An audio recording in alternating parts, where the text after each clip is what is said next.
Hello friends, good morning from Yadagirigutta. So ఇప్పుడైతే నేను యాదగిరిగుట్టలో ఉన్నాను. నైట్ వచ్చిన 12 అయింది. వచ్చి ఇక్కడ రూమ్ తీసుకొని ఉన్నాము. 500 తీసుకున్నారు రూమ్కి. సో ఇక్కడ నుంచి వెళ్ళి చూడండి, వ్యూ కనిపిస్తుంది యాదగిరిగుట్టది. ఇదిగా కనిపిస్తుంది. ఎర్లీ మార్నింగ్ చూపిస్తా మళ్ళా. సో ఇక్కడ కనిపిస్తుందా పైన గుట్ట, టెంపుల్ బాగుంది. ఇక్కడ నుండి వ్యూ అయితే నైట్ అయితే వచ్చి వెంటనే ఇట్లా 5 మినిట్స్లో నిద్ర పట్టేసింది. పడుకున్నాము. ఇప్పుడు 7 అయింది. ఇంకా 6కే లేద్దాం అనుకున్నాం కానీ అసలు ఇవ్వలేదు. 7కి అయితే లేచి రెడీ అయిపోయినాము. ఇప్పుడు యాదగిరిగుట్ట పైకి స్టార్ట్ అయిపోతున్నాము. కార్లా అంటే కార్ అక్కడ పార్కింగ్ కోసం 500 తీసుకుంటారంట. మరి ఎట్లా అని ఆలోచిస్తున్నాం. నడుచుకుంటూ పోమా లేకపోతే బస్సెస్ ఇంకా స్టార్ట్ అవ్వలేదు. కార్ ఎక్కడ పార్క్ చేయాలని చూస్తున్నాము. సో ఇప్పుడు అయితే ఇంకా చలో వెళ్ళిపోదాము. యాదగిరిగుట్టకి లోపలికి వెళ్ళాలంటే హైవే నుండి లోపలికి రావాలి. లోపలికి వస్తుంటేనైతే ఆ రోడ్స్ అయితే చాలా చాలా బాగున్నాయి అండ్ చాలా విశాలంగా గ్రీనరీ అయితే. నాకైతే రోడ్స్ అయితే మస్తు నచ్చినాయి. వచ్చే దారి మొత్తం ఈ లెఫ్ట్ సైడ్ గ్రీనరీ కనిపిస్తుంది మీకు పైన. సో రైట్ సైడ్ అంతా రోడ్స్ పెద్దగా చాలా అంటే చాలా విశాలంగా ఉంది. సో కార్ అయితే పైకి తీసుకెళ్ళాలంటే, పైన పార్క్ చేయాలంటే 500 రూపీస్. సో మేమైతే పైకి వెళ్ళట్లేదు. కింద ఇక్కడ ఇంకో పార్కింగ్ ఉంటుంది. ఆ పార్కింగ్ దగ్గర వెళ్తున్నాము. ఆ పార్కింగ్లో పెట్టేసి ఈ మెట్ల ద్వారా నడుచుకుంటూ వెళ్ళిపోతాం పైకి. ఇగో ఒక టెంపుల్ ఉంది. కార్ ఏమో అక్కడ పార్కింగ్ చేసినాం ఆ ముందు. ఇగో నడుచుకుంటూ పోతున్నాం. మన ఏంటంటే కార్ పార్కింగ్ పైన 500 అంట. సో కింద అయితే 50 రూపీస్ అని ఆ కింద పెట్టి నడుచుకుంటూ పోతున్నాం. మళ్ళీ 500 ఎందుకు. గిరి ప్రదక్షిణ చేసే భక్తులు ఇక్కడ నుండి కింద కొబ్బరికాయ కొట్టి ఈ మెట్ల ద్వారా వెళ్తారు అన్నట్టు. సో ఇక్కడ నుండి 2 కిలోమీటర్ల వరకు స్టెప్స్ ఉంటాయి. ఆ దారి మొత్తం గ్రీనరీతో చాలా చాలా బాగుంటుంది. అండ్ స్టెప్స్ నుండి వెళ్ళే వాళ్ళు ఈ దారి నుండి కొండపైకి చేరుకుంటారు. యాదాద్రికి వచ్చే బస్సెస్ అన్నీ టీఎస్ఆర్టీసీ కొత్త బస్ స్టాండ్ ఉంటుంది, అక్కడ ఆగుతాయి. అండ్ ఇక్కడ కొండ పైకి వెళ్ళడానికి కిందకి రావడానికి ఫ్రీ షటిల్ సర్వీసెస్ కూడా అవైలబుల్ ఉన్నాయి. ఇక్కడ కార్లో వచ్చే వాళ్ళ కోసం అయితే పైన పార్కింగ్ అండ్ అంతా కలిపి మొత్తం ఒక 6000 కార్స్ వరకు పట్టేంత చాలా పెద్ద పార్కింగ్ కూడా ఉంది. అండ్ ఇక్కడ భక్తుల కోసం వైటీడీఏ విల్లాస్ కూడా కట్టించారు. వాటిని మనం ఆన్లైన్లో కూడా బుక్ చేసుకోవచ్చు కావాలంటే. అండ్ టెంపుల్ వెనకాల ఉన్న కొండ మీద వైటీడీఏ గెస్ట్ హౌస్ ఉంటుంది. అది కూడా మనం ఆన్లైన్లో బుక్ చేసుకోవచ్చు కావాలంటే. అదైతే మస్తు అంటే ఇంకా నెక్స్ట్ లెవెల్ ఉంటుంది. చాలా అంటే చాలా రిచ్నెస్ ఉంటుంది అది ఆ విల్లాస్ అన్నీ. అంటే నేను ఆన్లైన్లో అక్కడిక్కడ చూసినా, నేను వెళ్ళలేదు. సో భక్తులకు కన్వీనియన్స్గా ఉండడానికి టెంపుల్ సిటీలో 250 ఎకరాల్లో విల్లాస్ ఇంకా కడుతున్నారు. సో ఈ టెంపుల్ ఇంకా విషయానికి వస్తే, టెంపుల్ ప్రత్యేకత గురించి వస్తే, యాదర్శి మహర్షి తపస్సు మెచ్చి శ్రీ మహావిష్ణువు అవతారమైనటువంటి లక్ష్మీ నరసింహస్వామి 5 రూపాలలో దర్శనమిచ్చారు. అందుకే యాదాద్రిని పంచనరసింహస్వామి క్షేత్రం అని కూడా అంటారు.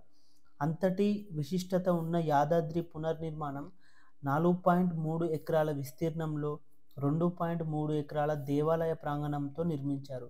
స్వామివారికి తలనీలాలు ఇచ్చే భక్తుల కోసం ఇక్కడ చాలా మంచి ఫెసిలిటీస్తో కళ్యాణకట్టు కూడా ఏర్పాటు చేశారు. ఆ కళ్యాణకట్టు కూడా చాలా అంటే నీట్గా అండ్ చాలా బాగుంటుంది. అన్నదాన కార్యక్రమాలు జరిగే సత్రంతో పాటు సత్యనారాయణ స్వామి వ్రతం చేసుకునే భక్తుల కోసం 2 పెద్ద హాల్స్ కూడా ఉంటాయి. ఒకేసారి 700 మందికి పైగా ఇక్కడ సత్యనారాయణ వ్రతం చేసుకోవచ్చు. దర్శనానికి వెళ్ళే దారిలో ఆంజనేయ స్వామి గుడి ఉంటుంది. పక్కనే లక్ష్మీ పుష్కరిణి గుండం కూడా ఉంటుంది.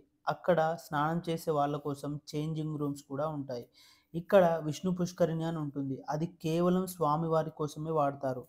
లోపలికి వెళ్ళాక మనకి మెట్లు ఉంటాయి కిందకి దిగడానికి. ఎందుకంటే స్వామివారు వెలసింది గుహలో కాబట్టి నిర్మాణం జరిగినన్ని రోజులు కూడా ఆ విగ్రహాన్ని కొంచెం కూడా కదలనివ్వకుండా ఎప్పుడు పూజలు జరుగుతున్నప్పుడే నిర్మాణం కూడా జరిగింది. లోపల ఫస్ట్ మనం వెళ్ళగానే ఆంజనేయ స్వామికి దర్శనం ఉంటుంది. తర్వాత మెయిన్ టెంపుల్లో ఉన్న లక్ష్మీ నరసింహస్వామి దర్శనం ఉంటుంది.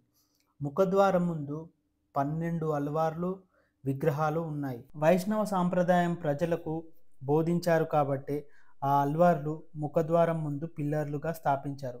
అల్వార్లు, ఆండాలమ్మ వారు, రామానుజం వారు, ఆంజనేయ స్వామి ఇలా కింద అంతస్తులో ఉన్న ముఖమండపంలో పరివార దేవతలు కూడా దర్శనమిస్తారు. మొదటి అంతస్తులో పిల్లర్లు అన్నీ కాకతీయ స్టైల్లో ఉంటాయి. గర్భాలయంలో ఎదురుగా హాల్ ఉంటుంది.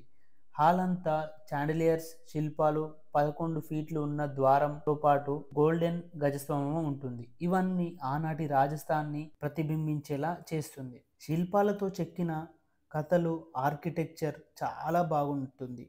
లోపల నుండి బయటకు వచ్చేటప్పుడు పంచతుల రాజగోపురం ఉంటుంది. అక్కడి నుండి బయటకు రాగానే ప్రకారంలో 4 దిక్కుల 4 మండపాలు ఉంటాయి. నైరుతిలో నిత్య కళా మండపం, వాయుభాగంలో అద్దాల మండపం, ఈశాన్య భాగంలో కుబేర మండపం, ఆగ్నేయంలో ఉన్న రామానుజ కూటమిలో అయ్యగార్లే స్వయంగా నైవేద్యం తయారు చేసి స్వామివారికి పెడతారు. ప్రకారంలో ఉన్న 52 యాలి పిల్లర్లు 9 అడుగుల ఎత్తు, సుమారు 18 టన్నుల బరువు ఉంటాయి. ప్రకారం బయట ఉన్న గోడ చుట్టూ సబ్ పిల్లర్స్ ఉంటాయి. వాటిని బాల పిల్లర్స్ అని అంటారు. ఆ పిల్లర్స్ ఉన్న ప్రాంగణం అంతా అష్టభుజి మందిరం అంటారు. ఇలాంటి మండపం ఏ టెంపుల్లో అయినా స్క్వేర్ కానీ రెక్టాంగిల్ షేప్లో ఉంటుంది. కానీ యాదాద్రిలో పల్లవులు ఆక్టగనల్ షేప్లో కట్టారు. ఈ అష్టభుజి మందిరం 324 ఫీట్ల ఎత్తు, 222 ఫీట్ల వెడల్పు ఉంటుంది. యాదాద్రి టెంపుల్లో 7 గోపురాలు ఉంటాయి. ప్రధాన టెంపుల్లో ఉన్న విమాన గోపురం 45 ఫీట్ల ఎత్తు ఉంటుంది. ఉగ్ర నరసింహస్వామి ఎప్పుడూ ఈ గోపురం పైన ఉన్న సుదర్శన చక్రం నుండి పరిపాలిస్తూనే ఉంటాడని పురాణాలు చెప్తున్నాయి.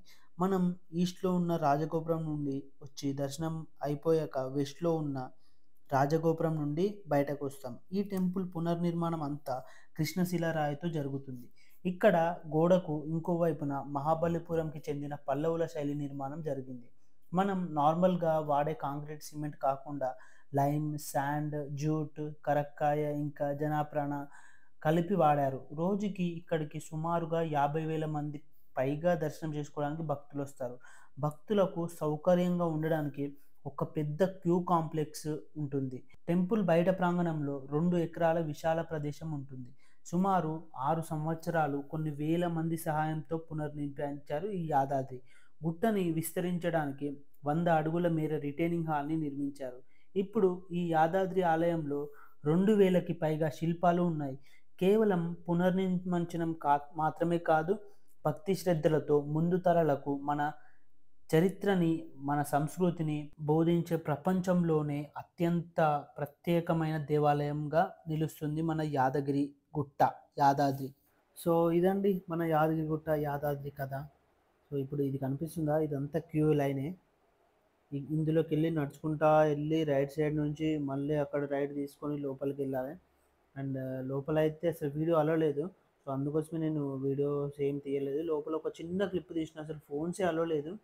నేనే మెల్లగా ఫోన్ వాళ్ళు చూడకముందు పట్టుకెళ్ళిన, దొరికితే వాళ్ళు ఫోన్ తీసుకునేటోళ్ళు. చిన్న క్లిప్ మధ్యలో ఒక షాండలియర్స్ అవన్నీ ఉంటాయి కదా, అది. సో చాలా అంటే చాలా బాగుంది, నాకైతే మస్తు నచ్చింది. సో బయటికి రాగానే మంచిగా ప్లేస్ చాలా బాగుంది. ప్లేస్ అయితే చాలా ఉంది బయట. అండ్ రోడ్స్ కూడా నిజంగా అది చాలా అంటే చాలా బాగా చేసిర్రు. ఇదైతే రండి, ఎవరైనా చూడకపోతే తప్పకుండా రండి. తప్పకుండా వచ్చి యాదగిరిగుట్ట లక్ష్మీనరసింహస్వామి దర్శనం చేసుకొని వెళ్ళండి, తప్పకుండా చేసుకోండి. సో పైకి అయితే కిందికి వచ్చి మేము మళ్ళీ స్టార్ట్ అయిపోయినాం. అండ్ కార్ కింద పెట్టినాం కదా, వచ్చేటప్పుడు బస్సులో వచ్చినాం. కింద బస్సులో వచ్చి మధ్యలో మళ్ళీ ఒక దగ్గర దిగి మళ్ళీ ఆ నుంచి మళ్ళీ ఆటో ఎక్కి వచ్చినాం. వచ్చేది కార్ తీసుకుని అయితే వెళ్ళిపోతున్నాం. వీడియో అయితే నచ్చింది అనుకుంటున్నా. నెక్స్ట్ ఇంకొక వీడియో వస్తుంది. వీడియో కోసం సబ్స్క్రైబ్ చేసుకోండి. అండ్ వీడియో నచ్చితే లైక్ చేయండి, షేర్ చేయండి, కామెంట్ చేయండి.